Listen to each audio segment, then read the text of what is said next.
Bismillahirrahmanirrahim. Assalamu alaikum students.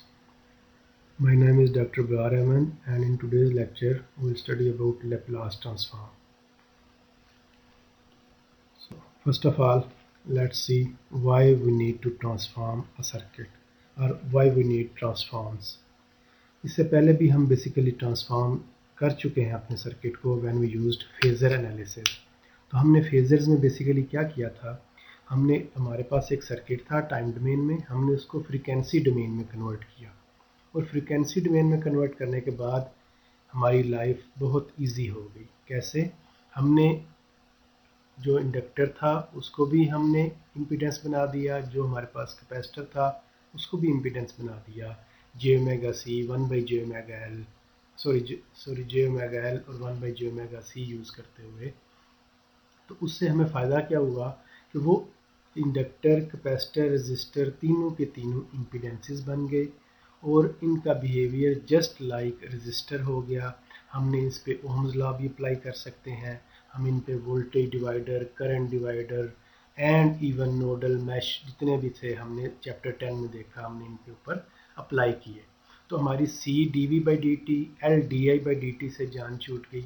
हमारे पास simple Ohm's law लगा voltage और करंट के रिलेशंस फाइंड आउट करने के लिए. और जब हमने नोडल और मैश भी लगाया तो उसमें भी हमने KVL और KCL ही यूज़ किया, डायरेक्टली इंडक्टर के ऊपर भी, कैपेसिटर के ऊपर भी और रेजिस्टर के ऊपर भी. और हमारा सर्किट सॉल्यूशन बहुत इजी हो गया और उस सॉल्यूशन के बाद एंड पे जो हमारे पास आंसर आया उसको हमने वापस टाइम डोमेन में कन्वर्ट कर दिया. इसलिए हम बेसिकली यूज़ करते हैं ट्रांसफॉर्म्स कि हमारे पास जो टाइम डोमेन एनालिसिस है उसमें कम्प्लेक्स इक्वेशंस आ जाती हैं, उसमें डिफरेंशियल इक्वेशंस आ जाती हैं, इंटीग्रेशंस आ जाती हैं. तो उन इक्वेशंस को हम सिंपल अलजेब्रिक फॉर्म में कन्वर्ट कर सकते हैं यूजिंग दीज ट्रांसफॉर्म्स. कैसे करते हैं? अभी मैंने आपको प्रोसीजर बता दिया कि सबसे पहले सर्किट टाइम डोमेन से फ्रीक्वेंसी डोमेन में या फेजर डोमेन में, लैप्लास डोमेन में कन्वर्ट करें, उधर सर्किट को सॉल्व करें और रिलेटिवली बहुत आसान इक्वेशंस हो जाती हैं जब आप इसको फ्रीक्वेंसी डोमेन में या लैप्लास डोमेन में ले जाते हैं. और उसके बाद जब आपके पास आंसर आ जाए उसको वापस यूजिंग इनवर्स ट्रांसफॉर्म आप उसको वापस आंसर को टाइम डोमेन में कन्वर्ट कर दें. So this is the way how we use transforms and this is why we use transforms. आज के लेक्चर में हमने लैप्लास ट्रांसफॉर्म का पढ़ना है. लैप्लास एक फ्रेंच साइंटिस्ट का नाम था और उसके नाम पे ये लैप्लास ट्रांसफॉर्म इसको कहा जाता है, जिसने सबसे पहले 1779 में ये लैप्लास ट्रांसफॉर्म बेसिकली प्रपोज किया था. लैप्लास ट्रांसफॉर्म बेसिक डेफिनेशन क्या है? Basic definition is that it is an integral transformation of A time domain function f of t into complex frequency domain. You can call it as f of s. So कोई भी एक function जो time domain में f of t given है उसके Laplace transform को आप capital F of s से रिप्रेजेंट कर सकते हैं. और करली L जो आपको यहाँ पे नज़र आ रहा है इक्वेशन 15.1 में, this is basically used to show the Laplace transform. So Laplace transform of f of t in equation 15.1 is equal to f of s. और इसको हम कैसे फाइंड आउट कर सकते हैं? Will use an integral and that integral goes from 0 minus to infinity f of t, and f of t is the input function और इसके साथ एक additional element multiply हो रहा है, exponent multiply हो रहा है, that is e raised to power minus st.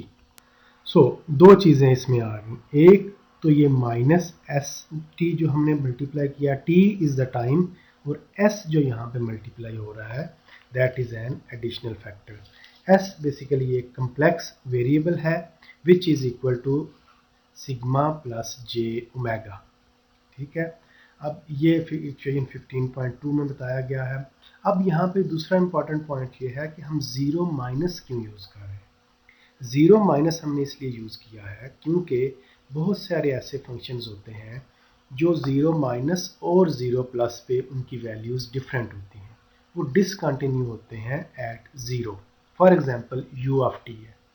u of t क्या है कि ज़ीरो से पहले पहले वो ज़ीरो होगा, ज़ीरो एंड ऑनवर्ड्स वो वन हो जाता है. सो उसकी वैल्यू ज़ीरो प्लस और ज़ीरो माइनस दोनों पे डिफरेंट होती है.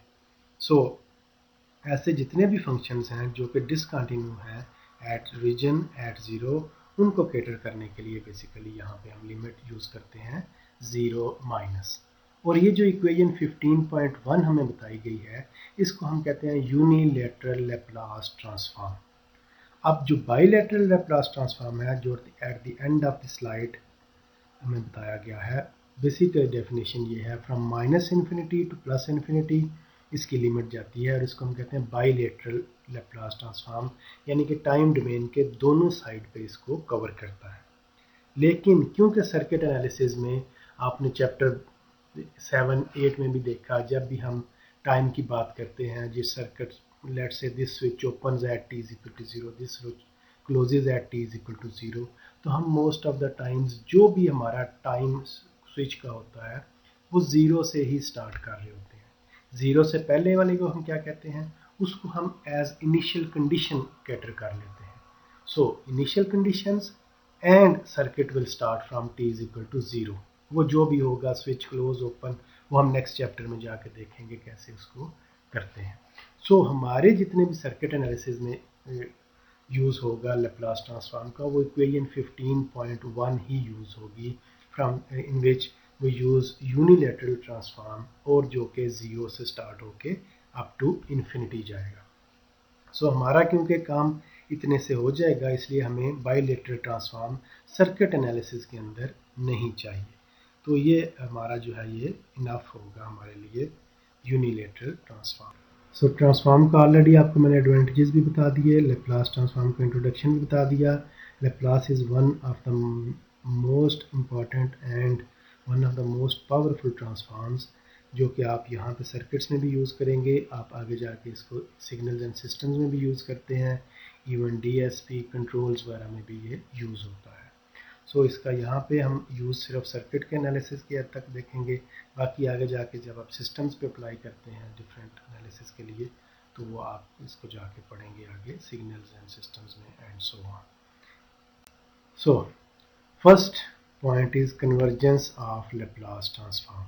अब हर एक फंक्शन का एफ ऑफ टी का लैप्लास ट्रांसफॉर्म एग्जिस्ट नहीं करता। अच्छा, तो फिर कौन से ऐसे फंक्शंस हैं जिनका लैप्लास ट्रांसफॉर्म एग्जिस्ट करेगा? वो बेसिकली जो भी function F of T equation 15.4 को फॉलो करेगा, मींस किसी भी एक sigma equal to sigma C के लिए अगर ये फंक्शन कन्वर्ज करता है फ्रॉम ज़ीरो टू इन्फिनिटी, इसको हम इंटीग्रेट करते हैं, अगर ये कन्वर्ज करता है तो ये इसका लैप्लास ट्रांसफॉर्म एग्जिस्ट करता है, और अगर ये कन्वर्ज नहीं करता तो इसका लैप्लास ट्रांसफॉर्म एग्जिस्ट नहीं करता। जो हमने कहा for any value of sigma C, तो ये बेसिकली जो सिग्मा सी है ये बेसिकली इसका रीजन ऑफ कन्वर्जेंस कहलाता है। अब हमारे पास इस सर्किट एनालिसिस में जितने भी हमारे पास सर्किट्स आएंगे, वो सारे के सारे बेसिकली कन्वर्ज करते हैं, सबका लैप्लास ट्रांसफॉर्म एग्जिस्ट करता है। सो हम रीजन ऑफ कन्वर्जेंस या कन्वर्जेंस ऑफ लैप्लास ट्रांसफॉर्म में बहुत ज़्यादा डिबेट यहाँ पे नहीं करेंगे। सिग्नल्स एंड सिस्टम्स में जाके आप इसको डिटेल से देखते हैं कि इसका रीजन ऑफ कन्वर्जेंस क्या है। इन दोनों, अगर दो फंक्शंस हैं, तीन हैं, तो तीनों को कंबाइन करें तो उनका रीजन ऑफ कन्वर्जेंस क्या बनेगा, ये डिटेल से जाके आप नेक्स्ट सेमेस्टर में इंशाल्लाह पढ़ेंगे। अच्छा, लैप्लास ट्रांसफॉर्म, अभी जब हमने स्टार्ट में कहा कि ओके अगर हम लैप्लास ट्रांसफॉर्म में किसी भी सर्किट को ट्रांसफॉर्म करेंगे, उसको सॉल्व करेंगे, सॉल्यूशन इजी हो जाएगा। लेकिन अगर हमें जो उसका फाइनल आंसर है वो टाइम डोमेन में ही चाहिए, तो it means there should be a function जो which we can call inverse Laplace transform, जो कि उस एस डोमेन से, लैप्लास डोमेन से हमें जो फाइनल आंसर है हमें वो टाइम डोमेन में कन्वर्ट करके दे। उस जो फंक्शन है उसको हम इनवर्स लैप्लास ट्रांसफॉर्म कहेंगे। सो इक्वेशन 15.5 में आप देख सकते हैं कि inverse Laplace transform of F of S is F of T which is equal to 1/2 pi J, और ये इसकी फार्मल इक्वेशन जो आपके सामने लिखी हुई है ये आ जाएगी। सो एफ ऑफ टी और एफ ऑफ एस को हम Laplace transform pair of equations कहते हैं कि ये डबल साइडेड एरो है, मींस आप फोरियर से लैप्लास से टाइम डोमेन में आ सकते हैं और टाइम डोमेन से लैप्लास डोमेन में कन्वर्ट कर सकते हैं, और टाइम डोमेन वाले फंक्शन को हम स्मॉल एफ ऑफ टी से रिप्रेजेंट करते हैं, और जो F of S capital F of S है वो बेसिकली लेप्लास ट्रांसफॉर्म के लिए या लेप्लास डोमेन के लिए यूज़ होगा। सो अभी हमने प्रॉपर डेफिनेशंस, जो फॉर्मल डेफिनेशंस हैं दोनों की देख ली, लेप्लास ट्रांसफॉर्म की भी और इनवर्स लेप्लास ट्रांसफॉर्म की भी। So let's just solve a simple example using these equations. So example 15.1 is determine the Laplace transform of each of the following functions. First of all, it's u of t. u of t basically आपको पता है कि ऐसा function है कि जो 0 से पहले 0 है एंड 0 एंड ऑनवर्ड्स वो हमेशा के लिए 1 हो जाता है। सो इसका solution will use the same equation 15.1 over here, from 0 minus to infinity e raised to power minus st, and u of t's magnitude is 1 as you all know, and u of t is 1 only from 0 plus to infinity.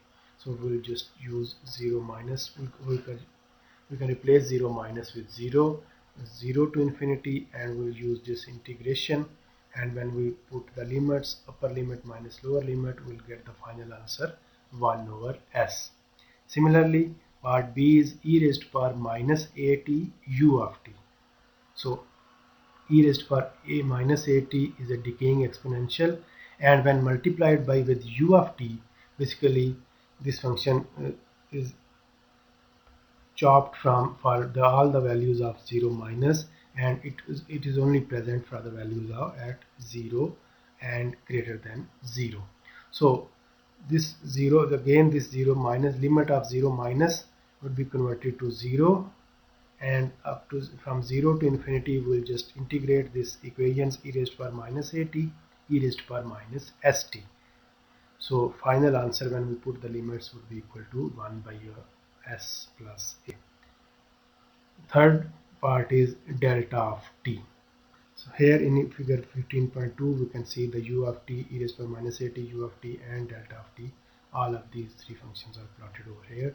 So for part C, delta of t, as we all know that delta of t is present only at one value, and that one value is 0. So we don't even need the integration, we just have, as we have only one value, and for that value of t, when we put t is equal to 0, we'll get e raised to power 0, and e raised to power 0 is equal to 1. So Laplace of delta of t is equal to 1. So using this example and using equation 15.1, we have seen that how we can transform any function, any given function, from time domain to Laplace domain. But this is not will always do. This is just again a complex procedure. So to make our life easier, we'll just study some properties of Laplace transform, and using those properties we can just transform any given signal from time domain to frequency domain and convert back. We'll see just shortly, but before that we'll just solve this example, which is example 15.2 from the book, using equation b.27. Okay, the question is determine the Laplace transform f of t equal to sine omega t u of t. So the function of u of t in any function is, whenever u of t is multiplied by any function, whatever it does is that it just truncates, it just makes.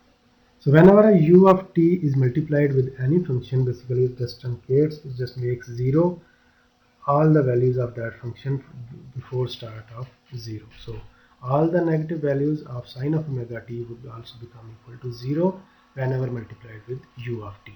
So the solution, in solution it says that using equation b27, I have just copied equation b27 at the bottom of this slide for all of you. In addition to equation 15.1, we obtain the Laplace. Okay, so we'll mainly we'll use equation 15.1, which says from 0 minus to infinity, and because of this u of t, that 0 minus will be replaced with 0, from 0 to infinity sine of omega t e raised to power minus st. Okay, so we can replace sine of omega t using equation b27 with 1 over 2j e raised to power minus j theta minus e raised to power minus j theta. So here we have sine of omega t, so we'll just replace it with this e raised to power j omega t minus e raised to power minus j omega t divided by 2j, and using the integration, and when we use the integration and put the upper and lower limits, we'll get omega divided by sine s square plus omega square. So this is basically Laplace transform of sine of omega t u of t. As stated earlier, will not always use equation 15.1 and for inverse Laplace transform equation 15.5. We'll just study some properties of Laplace transform, and using those properties, and we'll see a table, we can just directly find out Laplace and inverse Laplace transform of the given functions. But we'll discuss that in next lecture, inshallah. Till then, Allah Hafiz.